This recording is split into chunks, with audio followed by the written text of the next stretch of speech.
Welcome to What Is It About the Weather, podcast where we explore the many ways that weather intertwines itself into our lives. I'm your host, Mark Jelenic. This week, does your weather stink?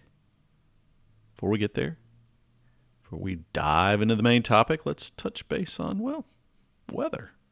It's been a little less weathery out there for most folks this past week. Didn't see any major headlines, big stories, winter storms, unseasonably this or that. Now, there probably was. It just didn't make the news. Enough other things going on that the news cycles didn't seem weather focused. And realistically, even for me, it was kind of pretty boring, if you will. Had a little bit of rain, snow one day, some nice snow, but it was warm enough that it melted pretty quickly, so it didn't cause any major inconveniences. It's also warming up enough where I am that a lot of the piles of snow that have gathered have started to melt. Although, even as I found out on Tuesday, I took a walk and went by a local park, and the ground is still snow covered. But yeah, you can kind of feel spring's not too far away. And that makes sense given that we're about to start meteorological spring here in a day or two, 3, somewhere in that range, next few days. So it's just around the corner. And I hope for you people that have been suffering and waiting that maybe spring's starting to spring a little bit where you are as well. Time change will come, though. I'm not a fan of that. And for those in the southern hemisphere who are going, I want a little more summer, please hold on. Well, may your summer hold on a little longer. It was an interesting week in weather satellites as well. That whole system that brought Texas to its knees, it faked out the satellites. An interesting story, link in the show notes. I'm not going to go into too much detail, but more or less, you got to think about the way satellites work.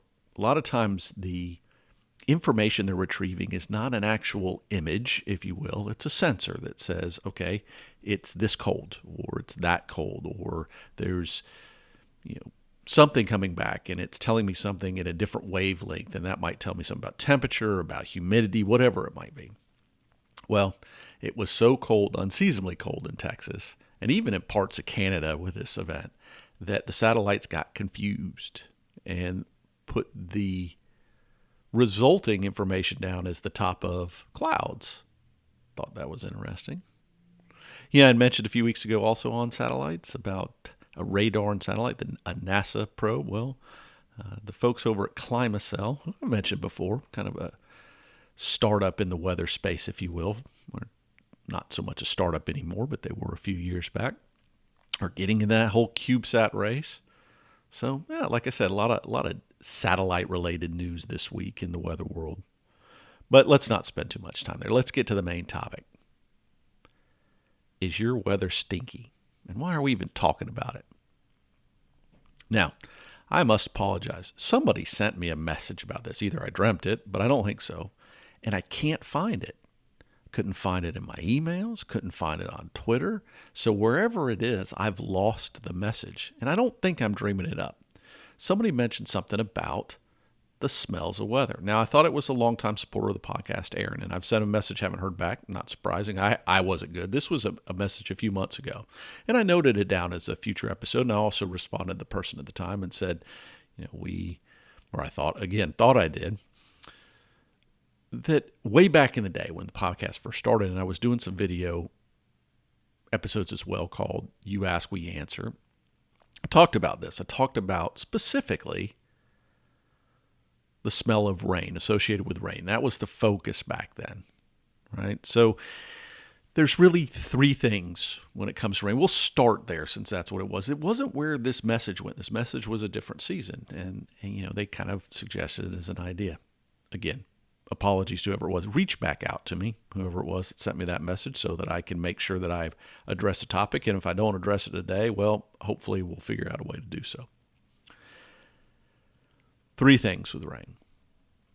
One is kind of before the storms arrive, and this has to do with lightning and the creation when lightning strikes in the air, particularly when you have maybe not so much cloud to ground, but cloud to cloud lightning. creates more ozone, and we can definitely smell that. So you may actually smell that before storms arrive to you, since lightning can be out in front of those storms.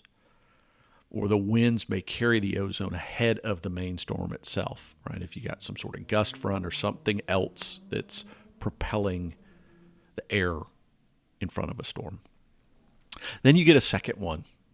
And the second one is petrichor. I never know if I'm saying that right. But this is a chemical that it responds when it's been real dry, right? And rain falls, and it's a chemical reaction. So if you've ever noticed that it seems like, you can kind of smell when the rain first starts falling, that's usually what it is. That's the smell. And the last one is geosmin, and this is the one that's more kind of the after storm effect. It's more of an earthy smell. Some things, it's a smell people like. Some people can't stand it, right? But I was doing some reading on this, and this is something I didn't come across last time, is the human nose is particularly sensitive to this one. Much more so, for instance, than you always hear things like sharks can smell blood in the water, right? Well, humans can smell geosmin in the air better than sharks can smell blood in the water. And depending on where you are, you may get more or less of this scent, just like you may get more or less of that petrichor. If you're in an urban environment, you're less likely to experience that. Just the makeup of what tends to be on the ground around us. But those are generally the three things. And when you do a search about the smells of weather, those are the ones that tend to come up the most, because it's what most people experience and most people think about. And it's the one that most people are probably cognizant of, right? They think about it because it's a definitive smell that they come across. But because we covered it before, I'm not going to spend too much time there, and you can read about it endlessly. And again, there'll be some link in the show notes if you want to read more about it and understand a little bit more about it. There's one from, I think, Scientific American. It really kind of goes in those three things, specifically lays it out, and kind of hits on what I mentioned here today. But let's focus on the other weather and the other seasons and talk about what's really going on. And since we're in winter here in the Northern Hemisphere, and since I've been experiencing a lot of winter, I thought we'd start there. We'd start with snow, because some people will swear to you that they can smell snow, or that it seems like a snowstorm's coming, whatever it might be. And you wonder, is that true? Is it real? Can people really do that? And the short answer is, yeah, probably some. And a lot of this all boils down to everybody's a little different, right? What we capture for one person is different to another. But why might it be? All right. Now, there's the obvious thing that your body's going, well, it's cold outside. Maybe you're not smelling anything. Right? So it smells like snow's coming, and it's really not smelling anything at all. But our body does physically change when it's cold outside. Our nose actually becomes less sensitive in the cold weather. Right? It becomes more prone to not picking up odors. But the reality scientifically is we tend to get less odors in the air during the wintertime. And this is primarily due to the fact that we just don't have as much things going into that gas phase from a solid phase or a liquid phase. And this is true of the air in general, right? Colder air, colder temperatures tend not to stir things up. Molecules move differently. So we're just not getting all that same stuff kicked into the air. So it's not just about our body. It's probably really a combination of things, right? We get this situation where the air's behaving differently, and our bodies are behaving differently. So what we may perceive is a change that's suggestive of snow. But the reality also is that snow itself can smell. And this has to do with the fact that when it first snows, and we've talked about this. We talked about this with a water episode, right? Things condense. They condense around something. And this is true of a snowflake as well. So those water molecules come together, and they come together on substances that are in the air. Now, this is the same way that certain substances get transported to all sorts of different altitudes and latitudes. Is, they form around the molecules carry them, and then it goes to the ground. And that's one of the differences, particularly with snow versus rain. Because when things rain out, right, they tend to flush along and get carried away. But with snow, things tend to stay a little bit longer where they are. Now, if snow's falling and it's kind of melting as it's falling, kind of like I had here this week, you may smell things that were in the air, right, that get trapped and released as that snow melts, and things evaporate, again, not as quickly. But those things came down, right, and maybe they're in a stronger concentration near your level versus being distributed throughout different levels of the atmosphere. Then, for longer snows, like I've had this winter, things get released over time, and this is true in areas that tend to have a lot of snowpack each year. But what you might want to keep in mind is some of those heavier or more smelly molecules tend to get snowed out, if you will, earlier in the snow process. So if you want something that's a cleaner snow, this is probably why it's best to not take the first snow on your tongue and wait for some of the later snow. You tend to get molecules that are maybe not as gross, if you will. It's not always the case, and that's probably why you also say you shouldn't really eat snow, because depending on where you are, it can be kind of yucky. But again, it's going to depend on the makeup of the atmosphere around you. So if you're in a kind of a clean air environment, you're less likely to be dealing with car exhaust, as an example, or plant emissions, or whatever it might be. So snow really can smell. Now, the prelude to snow may be a little trickier, right? Like I said, it's probably some combination of the way, the sudden and we tend to notice these things when it's more of a sudden change, go from being really warm to really cold. But since our bodies does change, we're probably just sensing things differently, and those things are coming together correctly to give us a perception. Now, summer has just the opposite problem, right? We talked about how our body works. Our body responds differently in summer. Our nose is more sensitive, hence what we talked about at the beginning of the episode about smelling certain things after it rains. But just like our body changes, so does the atmosphere. The hotter it is, the more, what you got to think about it just like humidity, right? We always talk about how humidity seems worse in the summer. Now, this isn't, you got to keep in mind, a box of air can hold as much water when it's cold or warm, but there are relationships between pressure and temperature and what's in the air, etc. But the primary reason I bring it up is there's more evaporation that takes place when it's hotter outside. And this is true of water, but it's also true of other chemicals. Making that transition from a solid or liquid phase to a gas phase tends to happen more readily when it's hot. So if you get hotter air, you're more likely going to get stinky gas as things decompose, right? That just don't do that in the wintertime. But it's the same with just the natural life around us. Things, bloom in the springtime, and then they kick up in the summer, and all that stuff, it's more easily entered into the atmosphere. So the weather, the smells of summer are very much just about what's growing, but also what's decomposing. And that's kind of an important way to think about it, right? But like I said, I relate it to that humidity thing because I think it's something we all think about, a hot summer day. Well, that hot summer day, if a lot of evaporation's going on, there's a lot of stink in the air probably too. And you're going to notice that kick up in the spring, of course, as things are blooming, like I said. So spring to you may be a fragrant time because things are blooming. Flowers tend to be a little more scented than just regular plant growth. So it's very logical to think about that. But you also need to think about it in the way things flow or the way air flows for different seasons. And, here in the mid-latitudes where I am, we tend to go through phases where things sort of shift as the sun shifts in the position relative to the planet.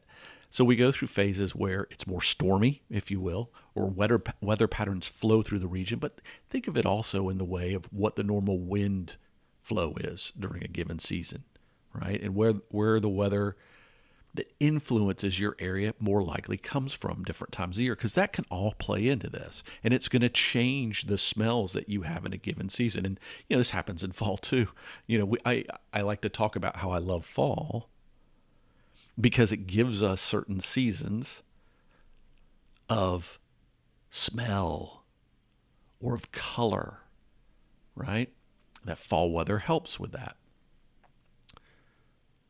And so I have an association with certain things that represent fall, and that's how I know fall is in the air, if you will. But fall in the air for a lot of people can be not necessarily pleasant. It can be stinky. Fall is a time of year when a lot of farmers put manure on their fields, right? It's when they're refurbing the fields. And I had an experience with that when I was out riding a bike this fall, and that it was downwind from some stink. And I was reminded of that. And it just happened to be the way the airflow was that day and where I was riding. But for some people, fall may be a stinky time. It may not be a fun time at all. It may not be what you're looking forward to. And it's just a reminder, though, that so we've got a variety of things that the way weather may smell that is based on not only what the weather itself is doing, but what the weather is combining with in the natural world around it, and in the human world as well. Right? It's not just the natural things, but it's the way the air is going to move things. It's going to be about whether there's high or low pressure. So, for instance, is our scents that might have gone a little higher in the atmosphere being pushed down because there's higher pressure. So all those things come into play. So, for instance, if your springtime is dominated not so much by rain, but is dominated by high pressure, and is dominated by flow that's coming off the ocean, you may get more heavy, salty smell, right? It's going to be a situational scenario. So you should really probably think about the smells of weather, some of them being very scientific, right? This is water reacting with the dry earth that creates this chemical smell. This is snow capturing certain particles out of the air and bringing them back down to earth. A very chemical, physical process. But you should also think about the fact of how your body's changing during different seasons, and also about how weather was going to work with the world around it, not so much in a direct reaction, but in delivering, and this is primarily through winds, or like I said, through pressure levels changing the vertical structure of the air column, and the associations that we have with those things. So by a certain setup taking place in the weather patterns, particularly in an area that maybe you grew up in, you're going to associate a certain behavior or a certain set of smells or the way things feel. So it's more of this associative thing with what the weather's going to be like. And this was why, though, there's a danger in that it may not play out the same way if you've moved to a different area or you're experiencing it in a different place. So what may have been spring becomes fall or summer. Right? So it's really, if you were going to put it in a bucket, I guess, it's that direct chemical reaction, the interaction with the world around the weather, and then those associations that we have, combined with how our body transitions during those seasons. I don't know. So it's kind of an interesting thing. We've talked about animals before and whether animals can really sense weather. Well, maybe they sense it more through something like smell. I mentioned sharks earlier, but a lot of times animals' smell is much more keen, or their hearing is much more keen than their eyesight. So maybe their ability to know a storm is coming is not because a storm is coming, but because maybe they know that when they can smell the manure, that's a certain direction where weather tends to come from. I don't know. Food for thought, if you will. And I'll leave you with this. In doing the research on this article, you always get these companies that are trying to recreate these different smells associated with weather that most humans find pleasant. But there was one that was, I think the brand was Lush, and they had something called the smell of weather turning. Now, I'm not going to buy any, but just know you can go know exactly what weather turning smells like. And, maybe it's pleasant for you, maybe it's not. Hopefully they've created something that is a seller for them. I'm not sure. Let me know what you think. Let me know what you think about the smell of weather or the smell of seasons. It doesn't even have to be about specific weather event. And if you were that person that did send me a message, please reach out. I feel really bad about it because I want to give that person proper credit because they were kind of the motivation to get back and do this episode. You can reach me, whatisabouttheweather@gmail.com, of course. What is about the weather on Twitter? Mark_Jelonic on Twitter. Whatever way you want to get hold of me, feel free to do it. And if you're interested in learning more about supporting the podcast, you can do that at patreon.com/weather. But until next time, whether you're smelling spring right now or fall right now, or waiting for the smells of another season, just remember, there's much more to weather than the weather itself.